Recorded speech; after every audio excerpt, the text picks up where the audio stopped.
Alhamdulillah wassalatu wassalamu ala Rasulillah wa ala alihi wa man wala.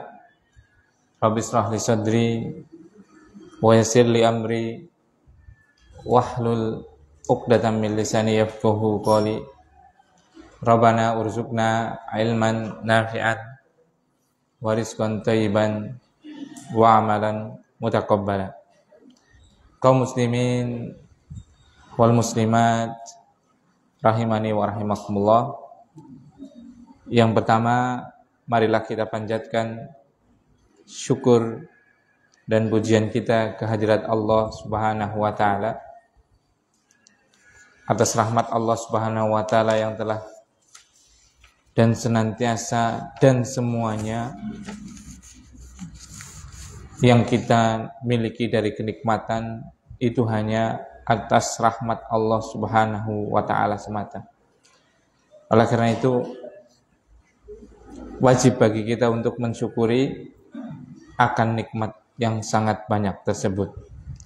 Salawat dan salam mari kita tunjukkan dan berbanyak kepada Nabi kita yang mulia Muhammad sallallahu alaihi wasallam, kepada sahabatnya, terkhusus keluarganya, dan semoga juga kepada seluruh kaum muslimin dan muslimat yang senantiasa berpegang teguh dengan ajaran beliau sallallahu alaihi wasallam.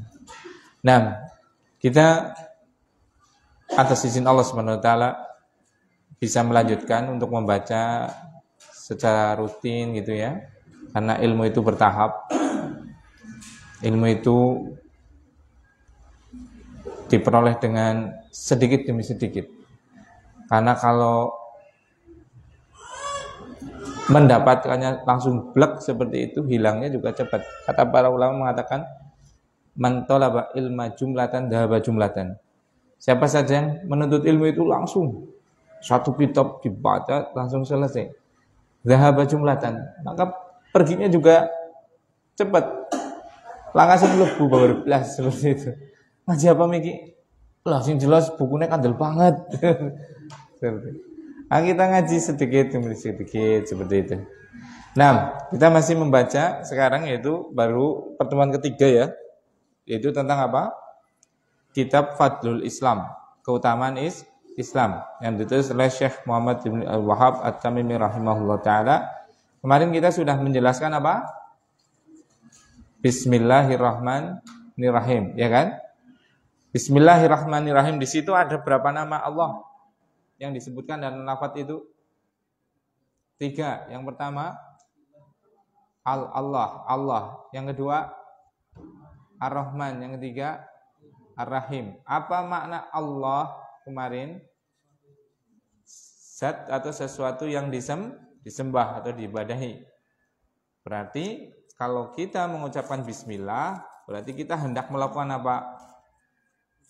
Peribadatan kepada Allah Subhanahu wa taala, karena kita menyebut nama Allah, zat yang disembah. Kemudian yang kedua, ada nama apa di situ? Ar-Rahman. Apa makna Ar-Rahman kemarin? Maha pengasih, yang memiliki kasih sayang sangat luas. Sampai-sampai apa? Kasih sayang duniawi, rahmat duniawi. Itu dibagikan kepada siapa saja. Enggak pandang apa? Agama, enggak pandang suku bangsa, bahkan enggak pandang jenis, mau itu hewan, mau itu tumbuhan, mau itu muslim, mau itu kafir, karena Allah itu Ar-Rahman, maka semuanya diberi nikmat-nikmat dunia. Nikmat apa? Dunia. Semua dikasih air, semua dikasih rezeki, semua dikasih hidup, semua dikasih makanan pokok, tempat tinggal dan yang lainnya, ya kan? Karena sifat Ar-Rahman.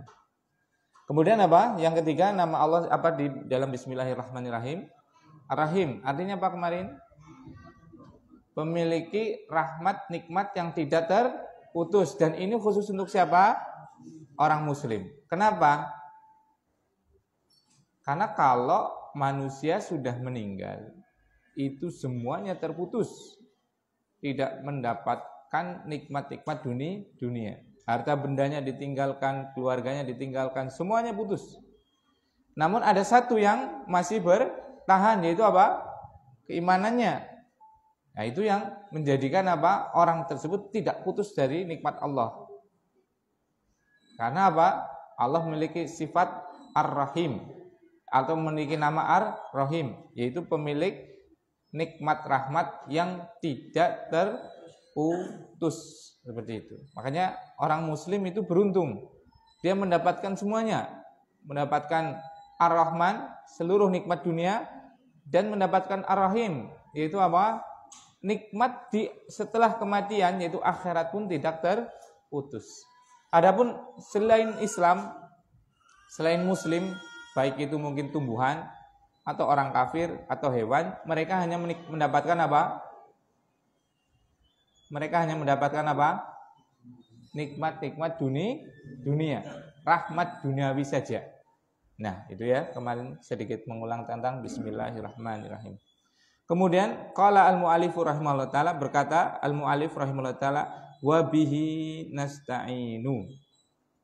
Dan dengannya dan kepadanya kami isti'anah, memohon pertolongan. Nah, jadi barakallahu fikum, setelah penulis memulai kitabnya dengan bismillahirrahmanirrahim, berikutnya adalah beliau memohon pertolongan. Karena ya ikhwan barakallahu fikum, kita itu tidak akan pernah bisa mendapatkan apapun tanpa pertolongan Allah Subhanahu wa taala. Itu adalah akidah orang muslim. Segala sesuatu yang kita miliki itu tidak akan pernah terjadi kecuali karena sebab pertolongan Allah. Tapi ada tambahannya, nanti jangan salah paham.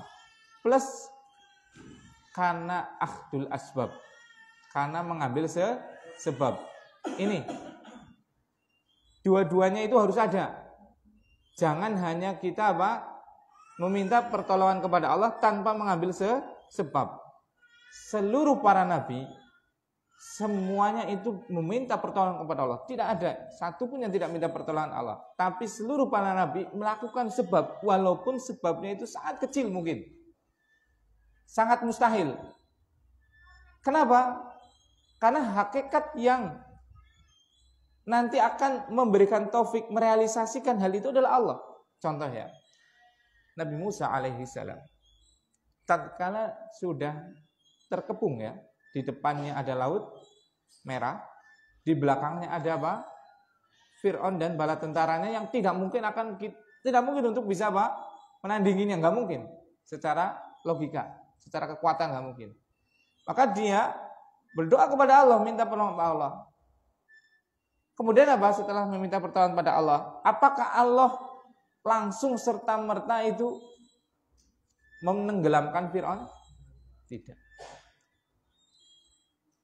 Apakah diperintahkan untuk melawan Fir'aun? Tidak juga. Karena apa? Kekuatannya nggak imbang waktu itu. Beda dengan Nabi Muhammad. Tatkala pasukannya sudah banyak, para sahabat jumlahnya sudah kuat, kesiapan sudah kuat, maka diizinkan untuk melawan. Tapi tatkala belum, ya kita tahu semua, 13 tahun Rasulullah SAW, sahabatnya dibunuh, Ahlu Yasir dibunuh, ya kan? Nggak bisa melawan, karena kalau melawan habis sudah. Jadi di sini ada apa? Minta pertolongan kepada Allah, betul, tapi ngambil sebab. Makanya Nabi Musa alaihissalam tatkala genting seperti itu, meminta kepada Allah, dan Allah tidak serta-merta untuk menolongnya. Padahal Allah mampu nggak untuk menolongnya? Sangat mampu. Apa susahnya bagi Allah? Tapi Allah SWT berfirman, "Faqul nadrib bi'asaqal bahra." Maka kami katakan kepada Musa, "Idrib bi'asaka." Pukullah dengan tongkatmu al-bahra, lautan. Ya Allah ya Rabbi. Tongkat segitu itu, sesteger itu, tongkat segini. Secara akal, ada nggak pengaruhnya tatkala dipukulkan ke laut? Nggak ada, kecuali sedikit. Iya tidak? Secara keimanan, Mampu nggak Allah SWT memindahkan Musa dari seberang sini ke seberang situ tanpa harus memerintahkan Musa untuk berusaha? Sangat mampu. Berarti di sini ada apa? Isyarat untuk selalu apa? Minta pertolongan kepada Allah plus apa? Mengambil sebab. Jadi salah orang yang betul-betul hanya bergantung pada Allah SWT semata, pasrah bongkokan, itu salah. Takdirnya sugi ya sugi lah. Takdirnya kau mangan ya mangan lah. Itu salah. Salah dalam artian karena tadi dia tidak mengambil sebab. Dan salah juga orang yang apa? Dia berkeyakinan bahwasanya hanya dengan sebab dia bisa mendapatkan sesuatu. Itu salah. Yang tepat adalah tadi. Dan memang bisa dua-duanya tadi. Kalau ada saya nganggur tapi ada yang ngasih, ya itu termasuk keajaiban dunia itu loh. Ya ada. Allah kan maha mampu itu kan? Seperti itu. Ada yang enggak minta pertolongan kepada Allah Subhanahu wa taala sama sekali, mengkufurinya. Dia hanya bertegang dengan apa? Kemampuan sendiri. Sukses atau tidak? Ada yang sukses atau tidak? Ada juga. Tapi kan dia enggak dapat pahala, dia cuma dapat kesuksesan duniawinya saja. Kan seperti itu. Jadi kita harus apa? Dalam setiap perkara kita itu memohon pertolongan kepada Allah SWT. Harus itu. Dan memang tidak mungkin terjadi segala sesuatu tanpa sebab pertolongan Allah. Tapi juga harus mengambil apa? Sebab. Ingin belajar, ingin punya ilmu. Apa mungkin tiba-tiba apa? Pinter. Tiba-tiba procot langsung bisa fa'ala yaf'ulu fa'lan fa'ilun maf'ulun uf'ul la taf'ul maf'alun maf'ulun mif'alun. Ya mungkin itu kan. Seperti itu. Kalau ada yang mengaku seperti itu sudah dipastikan itu adalah wali setan. Karena wahyu sudah terputus. Kalau nabi iya pinter tiba-tiba bisa membaca ayat. Memang Allah sendiri yang mengajarkannya. Mewahyukan kepadanya. Kan seperti itu. Sekarang kalau orang mengaku saya punya hukum syariat, dari mana kamu belajar? Min ladunhu. Dari sisinya Allah Subhanahu wa taala. Pasti dia adalah orang sesat. Karena apa? Wahyu sudah terputus. Nah, begitu juga dalam setiap urusan perkara duniawi. Pastikan kita meminta pertolongan kepada Allah, kemudian akhdul asbab, mengambil sebab. Ini yang akidah kita, akidah kaum muslimin seperti itu. Jadi berta'aluk, berkaitannya itu kepada Allah Subhanahu wa taala, tapi kita mengambil sebabnya. Nah, kemudian babu fadlil Islam. Bab kemuliaan Islam. Nah, ini ada babnya, ini judul kitab plus jadi bab. Fadlul Islam. Fadl itu adalah az-ziyadatu anisyai. Fadl itu secara bahasa adalah tambahan dari segala sesuatu. Seperti itu. Ada nilai tambah dari sesuatu. Fadl berarti tambahan. Tambahan dari segala sesuatu yang bernilai kebaikan. Fadlul Islam berarti apa? Mahasinuhu. Keindahan, kebagusan daripada agama Islam. Mungkin bisa dikatakan keutamaan. Utama kan berarti dia lebih dari yang dasar, yang pokok, ya kan? Ini misalnya pokok. Pokoknya adalah yang penting ada nasi. Misal, itu bahan pokoknya. Lebih utama kalau apa? Makan itu ada apanya? Ada ayamnya itu ya. Ada proteinnya itu kan. Selain karbohidrat ada proteinnya, ada lemaknya, ada seratnya, ada vitaminnya, ada mineralnya. Itu fadluhu. Itu adalah tambahan yang lebih baik. Tapi pokoknya hanya apa? Misalnya karbohidrat. Makanya di sini akan disampaikan fadlul Islam, keutamaan agama Islam. Jadi keutamanya itu ada kelebihannya apa aja. Seperti itu. Dia memiliki nilai-nilai lebih dibanding dengan akidah-akidah yang lain seperti itu. Barakallahu fiik. Itu arti dari apa? Fadl, yaitu az-ziyadah an syai'in. Nilai tambah dari sesuatu. Fadlul Islam berarti nilai tambah, kelebihan, kemuliaan dari agama Islam. Itu arti fadl. Kemudian arti Islam. Nah, jenengan kan yang muslim nggih. Menjewu kula anggere tanglet teng majelis niki bukan berarti lagi nopo? Bukan lagi ngetes nih, bukan. Tapi biar ada dialog. Biar ngajinya enggak jadi satu arah. Kalau dari satu arah itu saya yakin jenengan capek. Aduh. Ngurungok apa itu kesel gitu kan. Makanya saya kadang bertanya, itu bukan bertanya lagi untuk nanti merendahkan ya, orang ngerti ya. Tua-tua orang ngerti Islam kudu sih sanes atas niku nggih. Bukan maksudnya seperti itu. Barakallahu. Siapa yang tahu makna Islam? Islam itu apa? Monggo. Ada yang tahu? Ya, Mas Budi.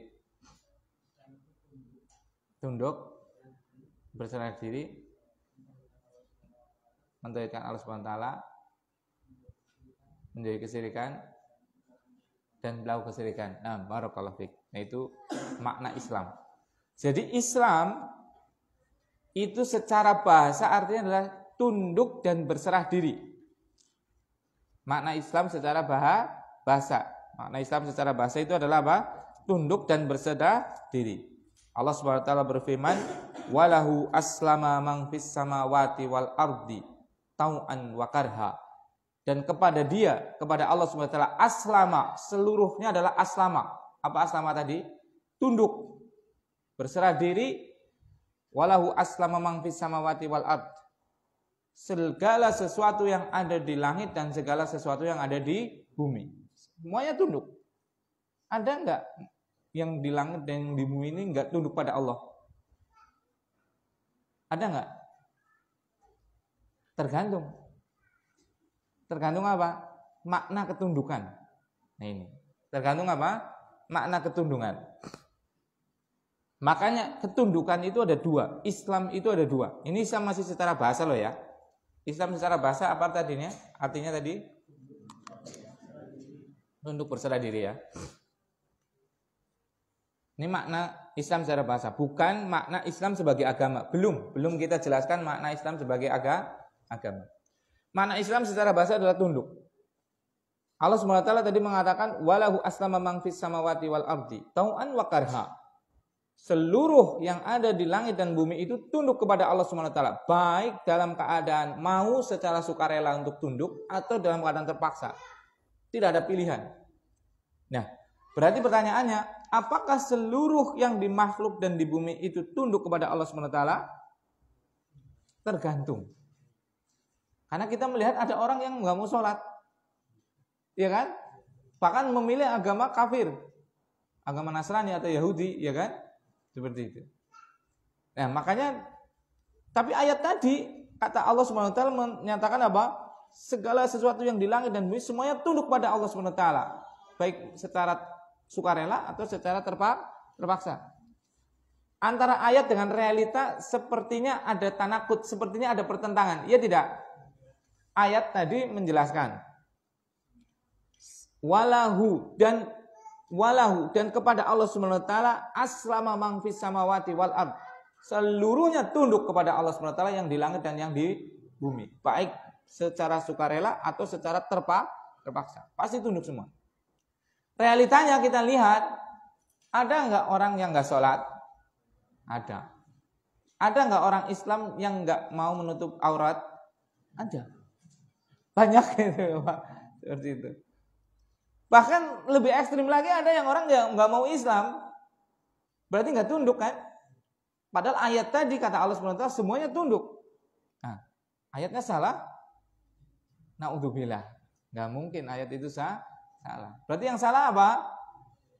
Pemahaman kita belum tepat dalam memahami ayat tadi. Seperti itu. Karena apa? Karena Islam, saya garis bawah lagi ini, Islam secara apa? Kata, secara arti, secara kata. Karena Islam itu secara kata tadi artinya adalah tunduk berserah diri. Karena ketundukan atau berserah diri dari suatu hamba itu ada 2 macam. Ada berapa? 2 macam. Yang pertama adalah tunduk secara kauni.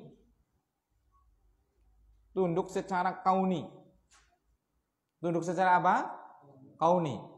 Tunduk secara kauni ini adalah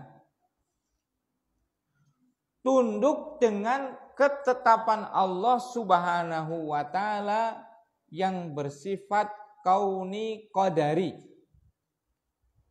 Ini perlu tahu sekali ini, penting sekali ini asas. Tunduk secara kauni adalah tunduk kepada Allah Subhanahu wa taala secara kauni qadari. Apa secara kauni qadari? Adalah ketetapan Allah yang pasti terjadi. Ketetapan Allah yang pasti terjadi, bisa dicintai dan dibenci. Bisa dicintai dan dibenci atau tidak disukai. Dalam kurung karena ada hikmah. Saya ulangi ya. Makna Islam adalah tunduk dan berserah diri. Ketundukan atau berserahnya diri seorang hamba kepada Allah itu ada 2 makna. Yang pertama adalah tunduk secara kauni. Tunduk secara kauni adalah tunduk kepada Allah Subhanahu wa taala dengan ketetapan yang kauni qadari.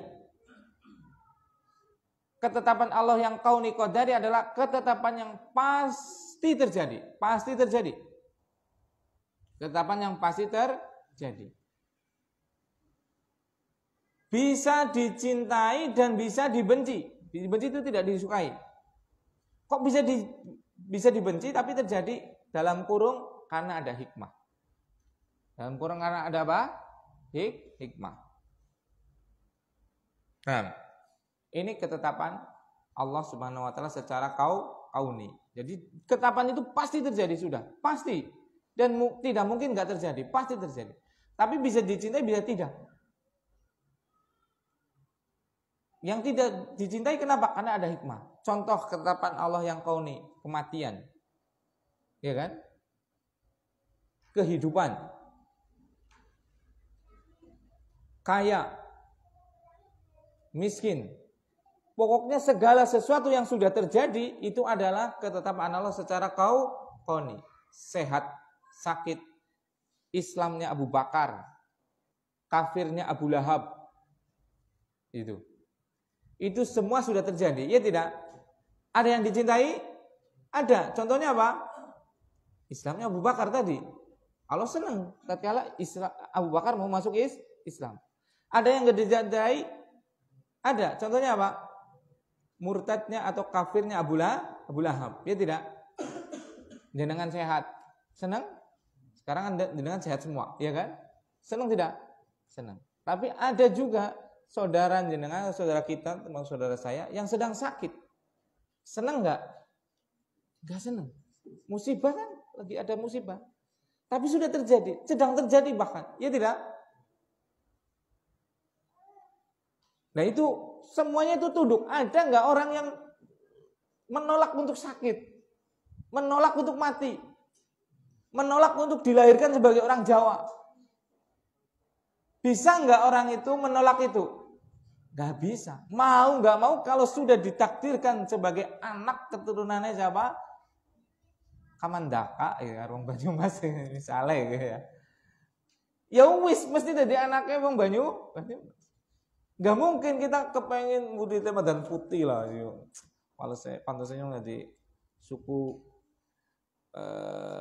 Syam gitu loh, suku-suku kayak Palestina, sing irunge Masya Allah, bangir-bangir, kulitnya Masya Allah, itu kan. Yang bangir kita ya juga bangir ke dalam.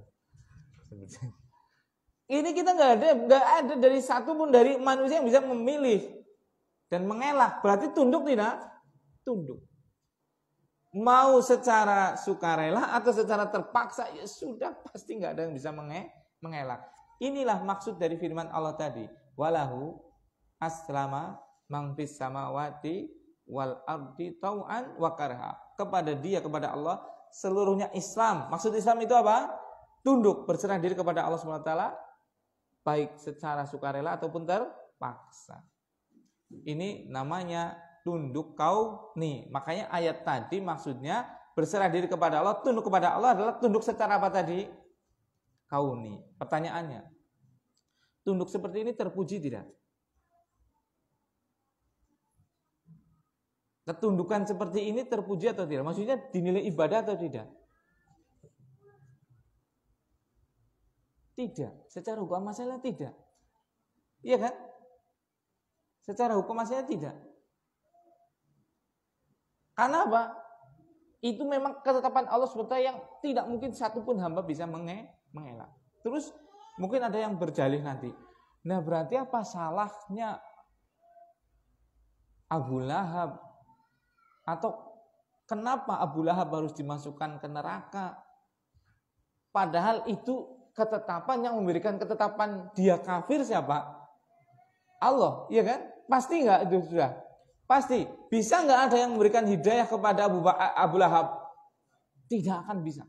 Karena Allah sudah menetapkan dia sebagai apa? Kafir. Tidak akan bisa kan? Bahkan nabinya itu ponakannya sendiri itu aja nggak bisa loh. Mungkin ada yang berdalih kan nanti, loh kasihan itu Abu Lahab, kasihan itu Fir'aun, kasihan itu Korun, kasihan orang Kristen, kasihan orang Yahudi. Karena apa? Mereka barakallahu fiik menjadi kafir itu atas ketetapan Allah tidak? Ketetapan Allah SWT. Berarti harusnya kalau Allah memang penyayang, janganlah mereka dimasukkan ke neraka. Iya kan? Karena loh, dia jadi kafir udah ditetapkan kok. Ini menjadi apa? Kayak seolah itu syubhat, menjadi samar-samar itu kan. Tidak ada yang samar. Apakah Allah SWT zalim kepada Abu Lahab, pada Fir'aun, pada orang Kristen sekarang, Yahudi sekarang, dan yang lain? Tidak. Sedikit pun tidak.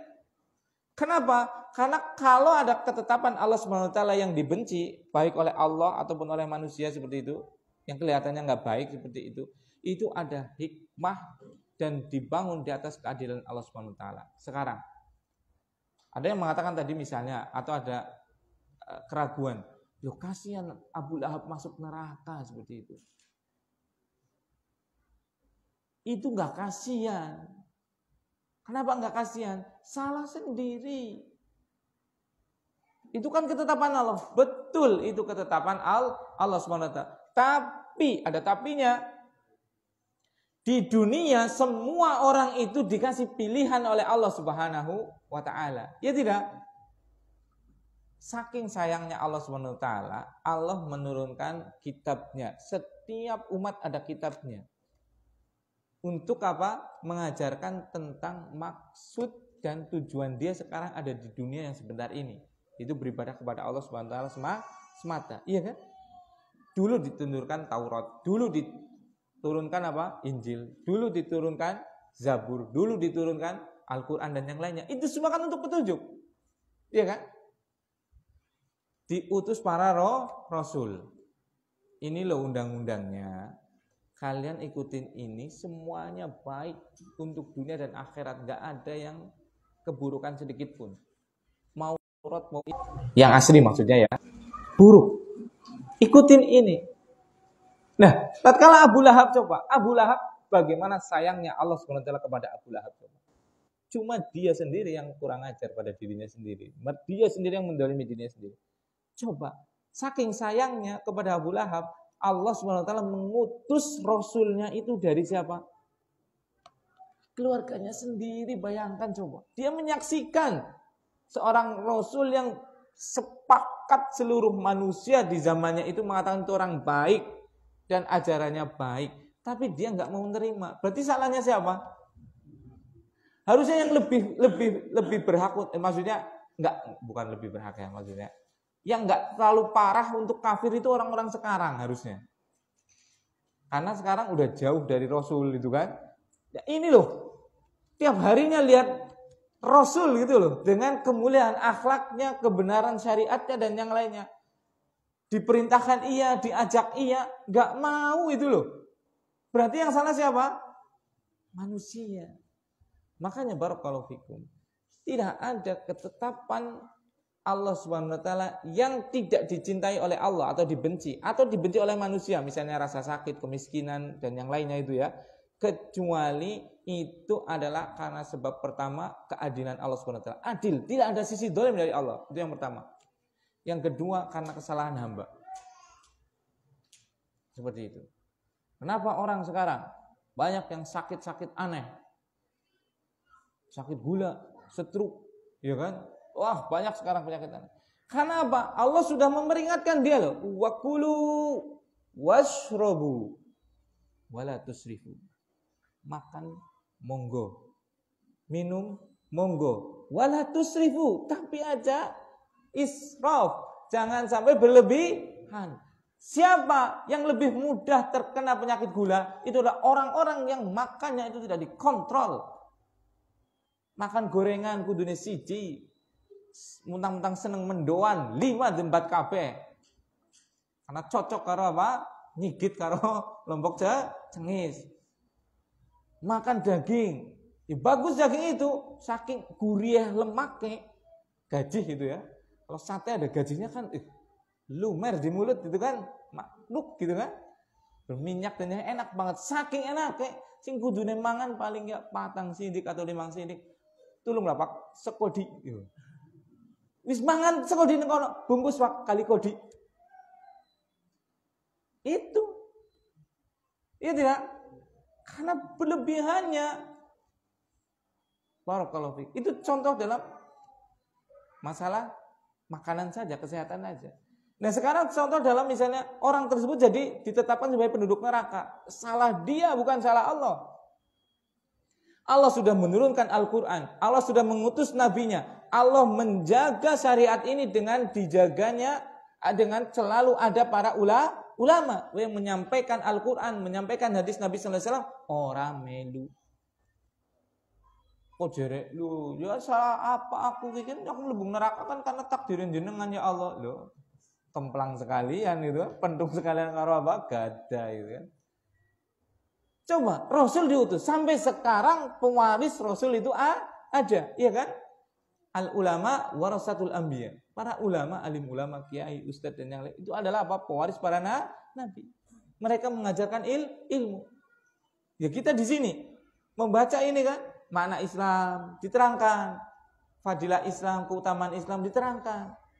Dah salah pamflet wis disebar, grup-grup wis ana. Kon ngaji ora gelem, kepengine masuk surga. Lah kepenak temen. Petunjuk tidak mau dipelajari, tapi kepengine kepenak. Mangane jor-joran, tapi pengennya sehat ngimpi. Kan seperti itu. Itu kan manusia. Manusia kan kayak gitu kan. Abur-aburan, apa itu, terus foya-foya, mati masuk surga seperti itu ya, apa semboyannya mereka lah itu kan. Ya Allah ya Robbi, kepenak teman, seperti itu. Ya, semua itu ada usahanya. Nah itu ya makna Islam. Islam secara bahasa adalah tunduk atau berserah diri. Tunduk atau berserah diri ada 2 macam. Yang pertama tunduk kauni, tunduk dengan ketetapan Allah yang pasti terjadi, baik dicintai atau tidak dicintai. Kenapa tidak dicintai? Ada hikmah. Yang kedua adalah makna Islam tunduk, makna ketundukan secara syar'i. Ketundukan secara syar'i adalah tunduk terhadap syariat Allah Subhanahu wa ta'ala. Itu tunduk secara syar'i. Tunduk secara syar'i adalah tunduk kepada syariat Allah Subhanahu wa ta'ala. Ini bisa terjadi dan bisa tidak terjadi. tunduk kepada syariat Allah SWT. Syariat Allah berarti dicintai tidak? Pasti dicintai.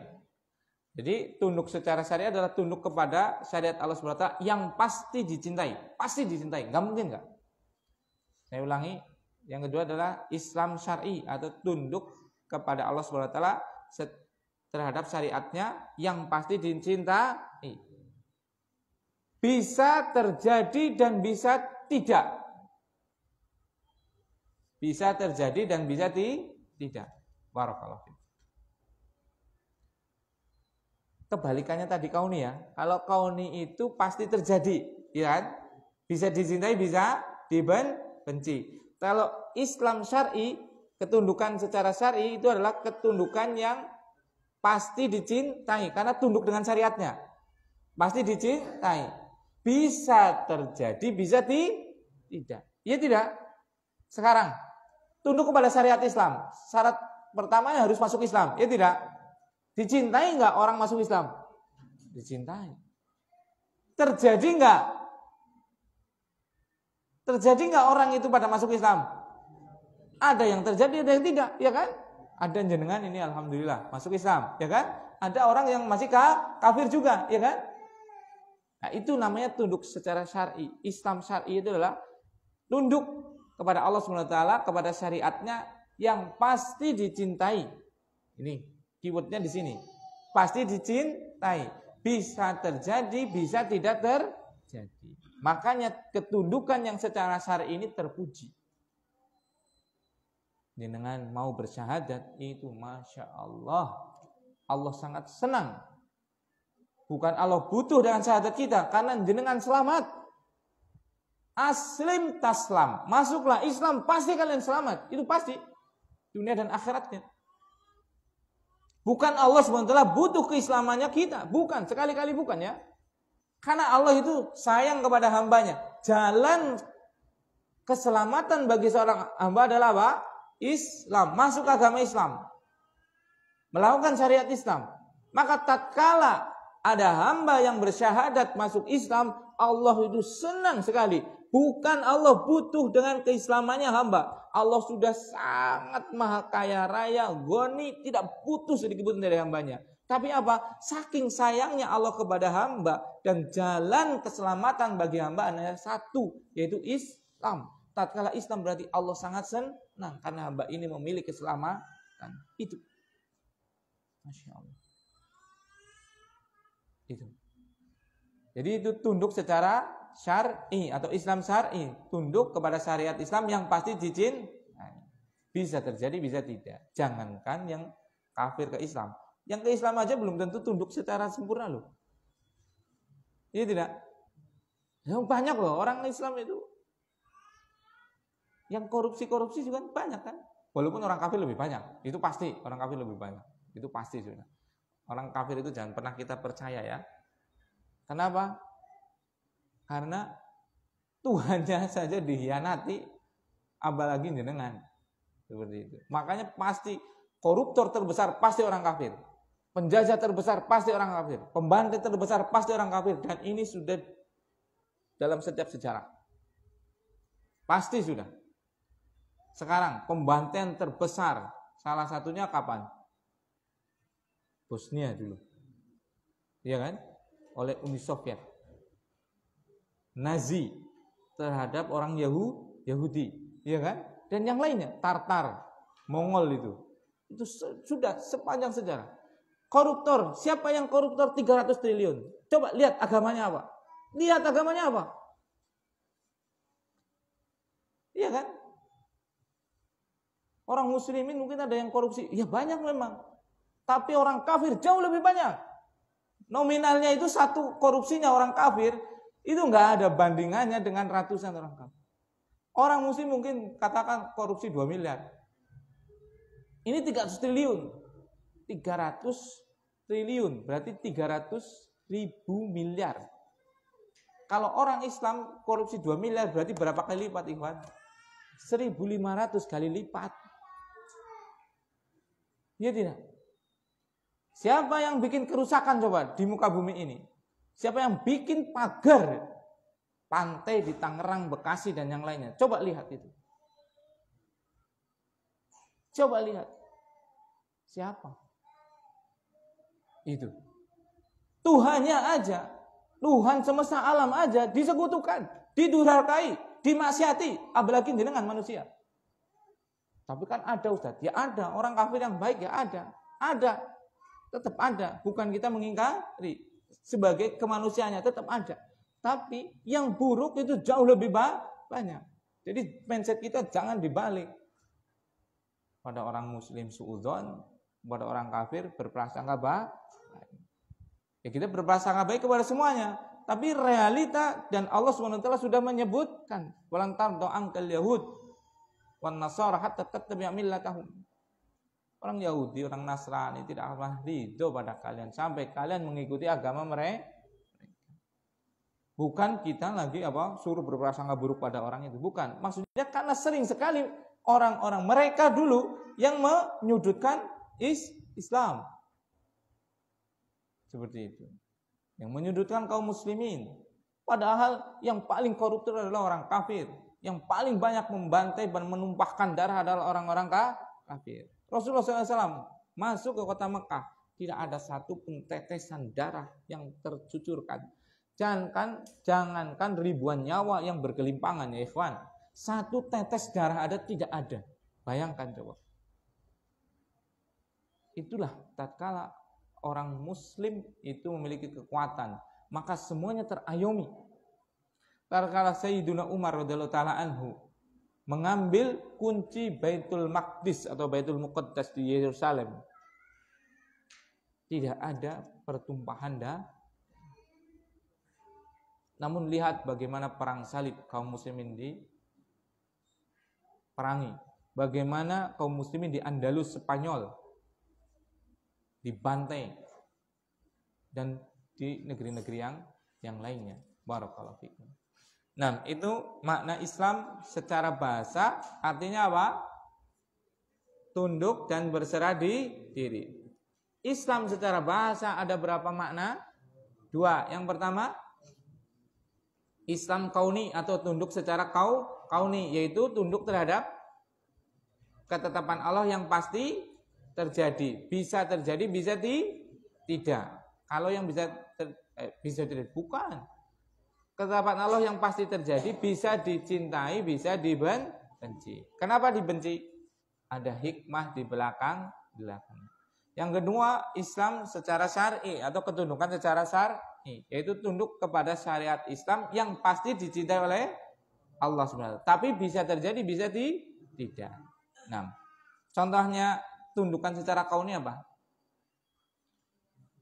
Kematian, kehidupan, dilahirkan sebagai suku bangsa tertentu, ya semuanya lah itu yang sudah terjadi. Kalau tunduk secara syar'i contohnya, mau sholat, mau masuk Islam, ya kan, mau nutup aurat, mau zakat, mau tolong menolong dalam kebaikan, mau ngaji, itu tunduk secara syar'i. Banyak yang suka ngaji atau banyak yang nggak suka ngaji? Iya kan? Karena itu adalah ketundukan syar'i, suruh ngaji, suruh belajar gitu kan. Perintahnya banyak gitu kan, seperti itu. Talabul ilmi fardhatun 'ala kulli muslimin. Menuntut ilmu itu wajib bagi orang yang beriman. Hakikatnya yang ngaji sama yang enggak ngaji banyakan yang mana? Jelas banyakan yang enggak ngaji. Jadi itu dicintai enggak yang enggak ngaji? Yang enggak ngaji dicintai tidak? Tidak. Yang ngaji dicintai tidak? Dicintai. Makanya jenengan adalah insya Allah orang yang rajin ngaji itu adalah hamba-hamba Allah yang Allah SWT cintai. Makanya dalam sebuah hadis itu kan, wa nazalat alaihim rahmah, turun kepadanya rahmat pada halaqah ilmu. Nah, kemudian Islam sebagai agama sekarang. Islam sebagai agama. Islam nama agama. Atau Islam sebagai ideologi. Ya ada tadi, ada kaitannya dengan Islam secara bahasa. Berarti namanya Islam tadi kan bahasa adalah ketundukan dan berserah diri. Berarti agama Islam adalah agama yang tunduk dan berserah diri kepada Allah Subhanahu wa ta'ala.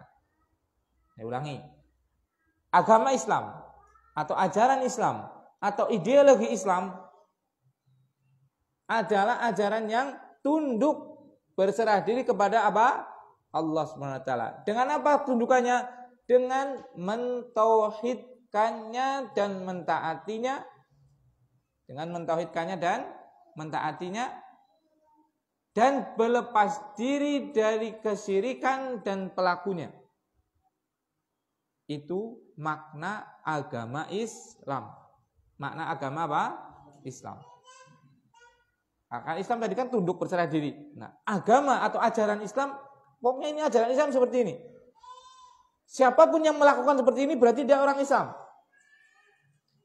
Yaitu apa? Tunduk berserah diri kepada Allah SWT dengan mentauhidkannya dan mentaatinya dan berlepas diri dari kesyirikan dan pelakunya. Sekarang para nabi itu ajarannya tunduk nggak kepada Allah? Tunduk. Mentauhidkan Allah, taat pada Allah, berlepas dari kesyirikan dan para pelakunya. Semua para nabi seperti itu. Iya tidak? Kenapa Ibrahim alaihissalam itu memenggal berhala, menghancurkan berhala-berhala? Karena dia tunduk kepada Allah, mentauhidkan Allah, dan apa? Menghancurkan dan berlepas diri dari kesyirikan. Gak ridho dengan kesyirikan, ya kan? Makanya bentuk-bentuk kesyirikan itu dihancurkan oleh beliau dan berlepas diri dari orang-orang syirik. Makanya dia sampai dimusuhi. Bahkan gak cuma dimusuhi, dibakar, ya kan? Dan seluruh para nabi seperti itu. Berarti dari sini ideologi, ajaran agama seluruh para nabi adalah ajaran apa? Islam. Makanya antum baca semua dari Al-Quran, dari apapun, semua agama para nabi adalah Islam. Yaitu Islam tadi, agama yang berserah diri kepada Allah. Kemudian dengan cara mentauhidkan Allah, mentaati Allah, berlepas diri dari kesyirikan dan pelakunya. Itu baca dalam semua ayat itu pasti ini akan disebutkan di sini. Misalnya adalah firman Allah Subhanahu wa taala kepada doanya Nabi Ibrahim itu, Rabbij'alni muslimaini laka wa min dzurriyyatina ummatan muslimatan lak. Ya Allah, jadikanlah kami, yaitu dia dengan anaknya waktu bangun kembali Ka'bah itu, muslimain, dua orang muslim. Berarti Nabi Ibrahim adalah orang apa? Muslim. Begitu juga anaknya Ismail. Wa min dzurriyyati, dan dari anak keturunan kami ummatan muslimatan, umat yang muslimah. Berarti menjadi umat yang muslim. Walaupun ada walaupunnya memang. Walaupun mungkin tata cara peribadatannya berbeda. Syariatnya maksudnya, syariatnya berbeda. Syariat Nabi Musa tidak semuanya sama dengan syariat Nabi Muhammad. Tidak semuanya sama. Bukan berarti beda semuanya, tidak. Tidak semuanya, berarti ada sedikit-sedikit yang beda. Contohnya, zaman Nabi Musa itu masih diperbolehkan untuk menikahi kakak beradik dalam satu pernikahan seperti itu. Tapi sekarang nggak boleh. Nah, semua syariat, tapi intinya tadi untuk beribadah kepada Allah Subhanahu wa taala. Nah, barakallahu fiik. Itu adalah Islam sebagai agama, sebagai ideologi, sebagai ajaran, yaitu apa? Ajaran yang berserah diri kepada Allah dengan mentauhidkannya dan mentaatinya dan berlepas diri dari kesyirikan dan pelakunya. Makanya agama Islam atau ajaran Islam itu ada dua. Sebagaimana tadi Islam secara bahasa ada dua. Agama Islam juga ada dua. Agama Islam dua dengan sesat Ustaz ya. Dengerin dulu nanti. Pertama, Islam umum. Islam umum. Maksud Islam umum itu bukan Islam abangan ya. Nanti dikira Islam umum, Islam abangan bukan. Islam umum adalah Islam agama seluruh para nabi dan rasul. Agama apa? Seluruh para nabi dan rasul. Itu seluruhnya adalah Islam. Nah, agama seluruh para nabi dan rasul. Makanya bapak para nabi itu Nabi Ibrahim alaihissalam itu Allah sifati dalam surat ketiga, surat apa? Ali Imran, ya. Makana Ibrahimu Yahudiyan wala Nasraniyan. Sekali-kali Nabi Ibrahim alaihissalam itu bukan orang Yahudi, bukan orang Nasrani, walakin kana hanifan muslima. Tapi dia adalah orang yang hanif, orang yang di atas lurus, di atas tauhid, musliman. Apa muslim? Orang muslim, orang Islam. Berarti Nabi Ibrahim orang apa? Islam. Islam yang tadi, Islam umum, yaitu Islam yang agama berserah diri kepada Allah Subhanahu wa taala dengan mentauhidkan, mentaatinya, berlepas diri dari syirik dan pelakunya. Itu. Walakin kana hanifan muslimau wa ma kana minal musyrikin. Dan sekali-kali beliau alaihi salatu wasalam bukan orang-orang musyrik, bukan termasuk orang-orang musyrik. Itu. Dan semua para nabi semuanya adalah muslim. Muslim secara umum. Nah, itu jadi agama Islam ada dua. Agama Islam secara umum yaitu agamanya seluruh para nabi dan rasul yang agamanya tadi. Yang itu berserah diri kepada Allah dengan mentauhidkannya, taat padanya, berlepas diri dari syirik dan pelakunya. Yang kedua adalah Islam khusus. Islam apa? Khusus. Islam khusus adalah agama yang dibawa oleh Rasulullah Sallallahu Alaihi Wasallam. Atau gampangannya adalah agama setelah diutusnya Rasulullah Sallallahu Alaihi Wasallam. Agama yang dibawa Nabi Muhammad Sallallahu Alaihi Wasallam. Dan selainnya musyrik atau batil. Dan selainnya adalah apa? Musyrik atau batil. Semuanya adalah syirik dan batil. Salah, semuanya salah sudah. Seperti itu. Nah, itu Islam secara khusus adalah agama yang dibawa atau agama yang ada setelah pemutusan Rasulullah Sallallahu Alaihi Wasallam. Dan selainnya adalah musyrik dan batil. Berarti kalau sekarang ada agama yang mengatakan itu beribadah kepada Allah Subhanahu wa taala, mentaatinya dan yang lainnya, tapi dia enggak mau mengikuti syariat atau ajaran yang dibawa oleh Nabi Muhammad SAW, itu batil. Pasti batil. Seperti itu. Dalilnya apa? Banyak sekali, nanti kita akan baca pada pertemuan berikutnya insyaallah. Nah, tidak boleh sekarang. Tidak boleh satupun orang dia mengatakan muslim atau beragama Islam kalau tidak mengikuti syariatnya Nabi Muhammad Sallallahu Alaihi Wasallam. Berarti orang Yahudi sekarang mereka adalah orang kafir. Orang Nasrani kafir, orang Buddha kafir, semuanya kafir kecuali orang yang Islam sekarang. Nah, Nabi dulu berarti kafir. Nah, itu kan karena jenengan nggak paham tadi, ya kan?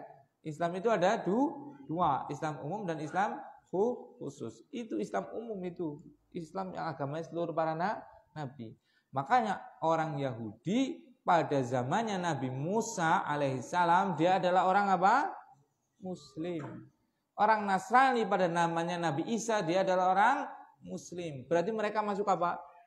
Surga. Berarti ada orang Kristen masuk surga? Ada. Ada orang Yahudi masuk surga? Ada. Yaitu orang Yahudi, orang Kristen, Nasrani pada zamannya Nabi Musa, pada zamannya Nabi Isa. Dan itu tidak bertentangan dengan syariat Islam.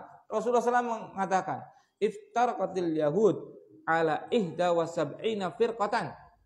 Orang Yahudi berpecah belah menjadi 71 golongan, kulluha finnar illa wahidah. semuanya masuk neraka kecuali satu. Ada orang Yahudi masuk surga. Jawabannya apa? Orang Yahudi yang pada zamannya Nabi Musa, karena mereka adalah orang Muslim. Muslim secara umum, yaitu agamanya para nabi, agamanya seluruh para orang saleh, yaitu agama yang berserah diri kepada Allah, tunduk diri kepada Allah dengan mentauhidkannya, dengan mentaatinya, berlepas diri dari kesyirikan dan pelaku. Waftaraqatin nasara ala ihdai wa sab'ina firqatan, ala sintaini wa sab'ina firqatan, menjadi 72 orang Kristen, orang Nasrani menjadi 72. Kulluha finnar illa wahidah, semuanya di neraka kecuali satu. Berarti ada orang Nasrani, berarti ada orang Kristen yang masuk apa? Surga. Yaitu apa? Orang Nasrani, orang Kristen yang hidup di zamannya Nabi Isa dan beriman kepada Allah dan beriman kepada Nabi Isa dan menjalankan syariatnya, tidak menyekutukan Allah, mentauhidkan Allah. Itu berarti masuk surga. Kalau yang sekarang nggak boleh, harus semuanya harus mengikuti syariat Nabi Muhammad SAW. Karena sudah nggak ada lagi, nggak ada lagi apa? Rasul. Sudah ditutup kerasulan oleh Nabi Muhammad SAW. Seandainya, ini seandainya yang tidak mungkin terjadi. Seandainya setelah Nabi Muhammad SAW itu akan ada Rasul lagi, pasti Allah akan mengisyaratkan. Pasti Allah. Sebagaimana Allah mengisyaratkan akan ada Rasul kepada Nabi Isa, namanya adalah Ahmad. Min ba'dismuhu Ahmad, ya kan? Akan ada setelah Nabi Isa alaihissalam itu ada Rasul min ba'dihi, setelahnya ismuhu Ahmad, namanya adalah Ahmad, ya kan? Sekarang sudah selesai, sudah penutupan. Makanya Rasulullah SAW khatamul anbiya, beliau adalah penutup para rasul. Tertutup sudah, nggak ada Rasul lagi. Seandainya masih ada Rasul, pasti Allah akan mengabarkan dan nanti diperintahkan untuk mengikuti Rasul setelahnya Nabi Muhammad. Itu. Nah, jadi kalau orang Nasrani sekarang tempatnya di mana? Neraka, nggak boleh ragu. Orang Yahudi sekarang tempatnya di mana? Neraka, nggak boleh ragu. Kasihan Ustaz, masa dicap neraka semua. Ya masuk Islam. Masuk Islam, ruginya apa masuk Islam? Apakah dengan masuk Islam, karena saya yang pertama masuk Islam daripada jenengan, akhirnya jenengan harus jadi budak saya? Enggak kan? Masuk Islam sudah, justru malah jadi saudara. Enggak ada apa-apa, enggak ditindas, enggak dibantai, enggak di apapun. Masuk Islam ya sudah, kekayaannya jenengan, tokonya jenengan, anak istrinya jenengan. Emang kalau masuk Islam nanti tokonya kudu dikembalikan ke kiai atau ke ustadz? Kan enggak kan? Justru malah apa? Tambah saudara. Toko ya tetap punya mereka. Kekayaannya semuanya ngurus, silahkan itu. Karena kita nggak ada urusan dengan hal itu. Wong Islam itu aslim taslam. Kamu masuk Islam pasti selamat. Kalau seandainya tokonya dijaluk, bukan selamat namanya, rugi, ya kan? Makanya masuk Islam pasti selamat. Selamat apa? Semuanya. Hartanya, kedudukannya, kehormatannya, akhiratnya, semuanya selamat. Seperti itu, barakallahu fikum. Makanya kalau ketemu teman atau naudzubillah, kalau ada saudara naudzubillah, jangan sampai ya yang kafir, ajak mereka masuk Islam. Seperti itu, agar mereka selamat. Nah, itu adalah makna Islam. Jadi makna Islam ada dua, makna secara bahasa, makna secara agama atau istilah. Makna Islam secara bahasa apa tadi? Tunduk dan patuh, berserah diri. Nah, secara bahasa yaitu tunduk berserah diri ada berapa ketundukan? Dua. Pertama tunduk kauni, yang kedua tunduk syar'i. Tunduk kauni itu tunduk yang pasti terjadi, ketetapan Allah yang pasti terjadi. Bisa dicintai, bisa tidak. Contohnya kematian, suku bangsa dan yang lainnya ya tadi ya. Yang kedua tunduk secara apa? Syar'i, yaitu ketundukan yang pasti dicintai. Bisa terjadi, bisa Tidak. Contohnya Islamnya manusia itu tunduk secara syar'i, mengamalkan syariat, itu dicintai pasti, tapi bisa dan pasti cintai, tapi bisa tidak terjadi, bisa juga terjadi. Islam secara agama, secara ideologi artinya apa? Tunduk kepada Allah SWT dengan mentauhidkannya dan mentaatinya dan berlepas diri dari syirik dan pelakunya. Islam secara agama ada berapa? 2. Yang pertama adalah Islam secara umum, yaitu Islamnya seluruh para nabi. Yang kedua, Islam usul, yaitu agama Islam setelah diutusnya Nabi Muhammad sallallahu alaihi wasallam. Nah, kemudian beliau Syekh Muhammad bin Abdul Wahhab rahimahullah taala memulai babnya dengan fadlul Islam, keutamaan Islam. Jadi ini, kalau kita mau menyampaikan sesuatu, kita kalau bisa itu menyebutkan keutamanya dulu. Kenapa disebutkan keutamaan? Pertama, tasfiku qulubin nas, agar hati manusia itu jadi senang. Iya kan? Keutamaan. Nah, itu kan ganjaran. Nah, fadilah. Dengan itu enak, ya kan? Buahnya, itu kan? Khasiatnya, itu kan? Tapi kalau antum takut-takuti dulu, bahayanya syirik. Wah, misalnya gitu loh. Aduh, itu kan? Tapi kalau antum fadlut tauhid, keutamaan tauhid, coba enak mana? Di telinga. Fadlut tauhid dulu, iya kan? Seperti itu. Hanya kalau kita menyampaikan sesuatu itu, sampaikan yang enak-enak dulu. Walaupun yang enggak enak ya ada, itu loh. Seperti itu. Karena hati manusia itu cenderung kepada sesuatu yang menyenangkan. Makanya Rasulullah SAW itu mengatakan basyiru wala tunaffiru. Kalau dakwah itu basyiru dulu. Berikan apa? Kabar gembira yang menyenangkan. Jangan masuk Islam, sampaikan keutamaan Islam. Keutamaan Islam itu selamat dunia akhirat. Keutamaan Islam itu kalau jenengan melakukan apapun itu dapat 2 nilai. Yaitu nilai duniawi dan nilai ukhrawi. Jenengan makan, kalau jenengan Islam itu dapat duniawi, kenyang dan sehat. Jenengan dapat ukhrawi, dapat pahala, ya kan? Seperti itu. Jenengan kerja, kalau Islam dapat 2, dapat materi dunia, duit, dapat pahala. Tapi kalau jenengan enggak Islam, cuma dapat 1, dapat duit aja. Kalau lagi anak orang anak, orang li duit, orang li pahala, ya kan? Seperti itu. Barakallahu. Itu kenapa Syekh Muhammad bin Wahhab rahimahullah taala memulai babnya dengan fadlul Islam. Ini untuk apa? Menjadikan rasa cinta pada hati manusia untuk mendengar.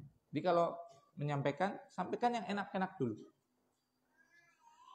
Yang kedua ada motivasi. Menjadi motivasi. Oh iya ya.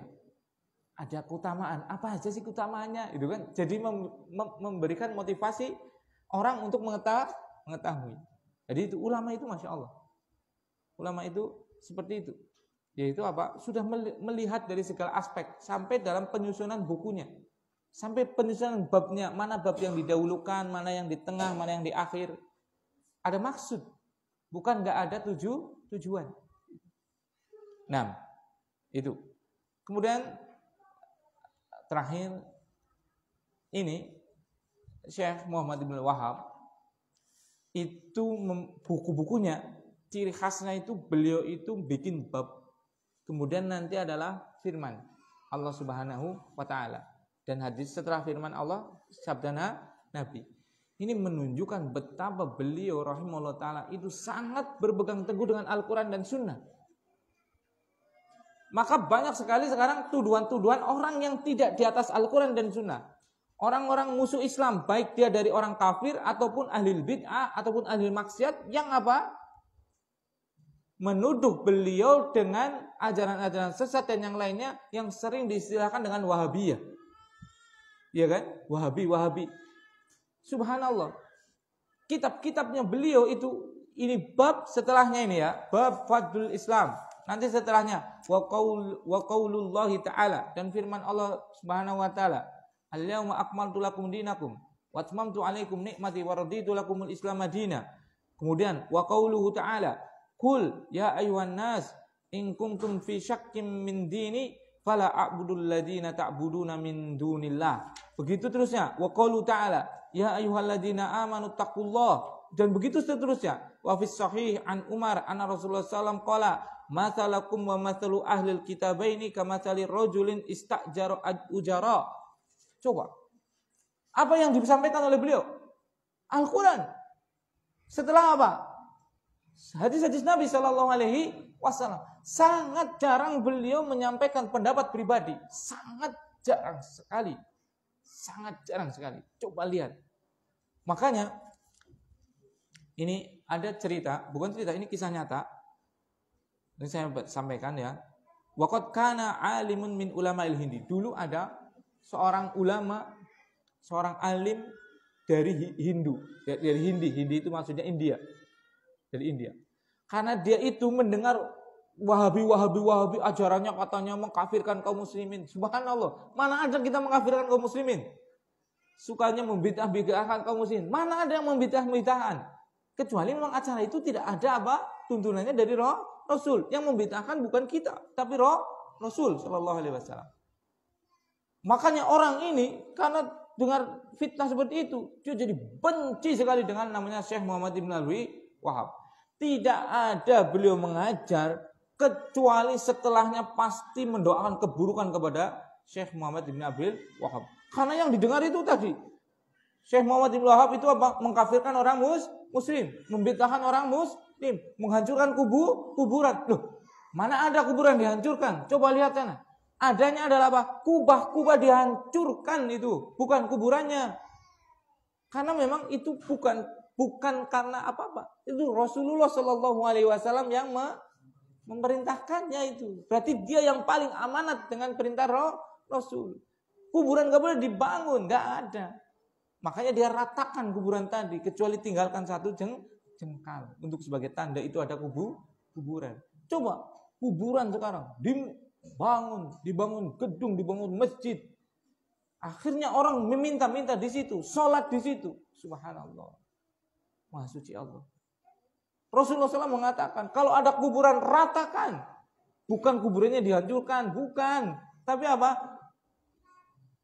Kubah-kubahnya yang diratakan. Jangan sampai menjadi cikal bakal untuk menyekutukan Allah Subhanahu wa taala. Makanya ulama ini benci sekali dengan Syekh Muhammad bin Wahab. Tidak ada beliau setelah ngajar, karena dia ulama, kecuali dia itu apa? Melaknat dan mendoakan keburukan kepada Syekh Muhammad bin Wahab. Sampai suatu saat ada orang itu membawakan buku-bukunya Syekh Muhammad bin Wahab, cuma apa? Disobek hilafnya, covernya, apa? Sampulnya disobek sehingga nggak ada nama penulisnya. Diberikan kitab tauhid. Kitab tauhid, qaulu wa qala Allah taala, berfirman Allah Subhanahu wa taala. Misalnya kitab Fadlul Islam, bab Fadlul Islam, wa qauluhu taala. Seperti itu. Cuma ada seperti itu aja. Kemudian besoknya orang ini datang. Ini kitabnya Imam Bukhari apa? Kan Imam Bukhari itu seperti itu. Nulis kitab itu kan bab-bab kemudian sabda Nabi.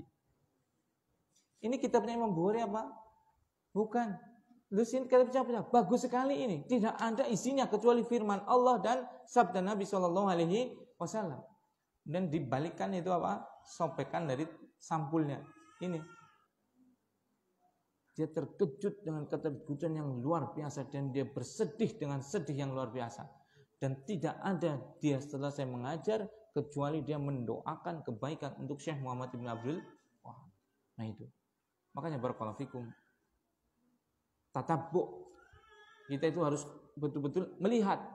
Jangan kita menjadi orang terkorban fitnah. Jangan-jangan itu adalah ajaran yang tepat. Seperti itu.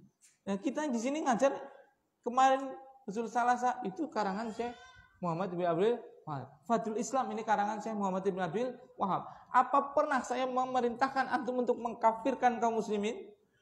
Membid'ahkan kegiatan kaum muslimin? Saya kafirkan orang yang jelas kafir, yaitu siapa? Nasrani dan Yahudi. Gak boleh ragu itu memang. Kok itu Allah yang mengatakan laqad kafarul ladzina qalu innallaha huwas salisus salasa. Itu firman Allah. Sungguh telah kafir orang yang mengatakan Allah itu satu dalam tiga. Kok kita mau mengatakan ya semua agama ya nggak apa-apalah. Yang penting sama-sama ibadah. Loh, nggak boleh loh, iya kan? Seperti itu. Nah, ini yang bisa saya sampaikan. Semoga senantiasa menambahkan kita menjadi orang yang bertakwa kepada Allah Subhanahu wa taala, yang bertakwanya tadi di atas tuntunan syariat Rasulullah Shallallahu alaihi wasallam, tidak keluar darinya, tidak menambahi, tidak mengurangi. Mohon maaf kalau ada tutur kata yang kurang berkenan. Subhanakallahumma wabihamdika asyhadu alla ilaha illa anta astaghfiruka wa atubu ilaik. Assalamualaikum warahmatullahi wabarakatuh.